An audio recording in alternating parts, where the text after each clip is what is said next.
তিনটা বন্ধু গুপ্তধনের আশায় এই বাড়িটায় ঢুকে, কিন্তু এই বাড়িতে ঢোকার পরে দেখতে পাই একটা পুতুলটা অদ্ভুত ধরনের পুতুল, দেখতে পুরো একদম মানুষের মতো।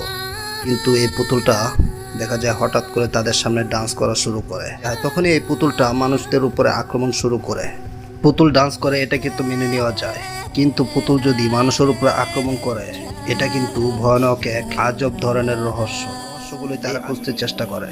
এরপরে তাদের সামনে এমন কিছু ভয়ানক রহস্য খোলসা হয়, গলা শুকিয়ে যাওয়ার মতো অবস্থা। এই রহস্যগুলো খোলসা হওয়ার পর থেকে তাদের সামনে আসতে থাকে এক ভয়ানক বিপদ।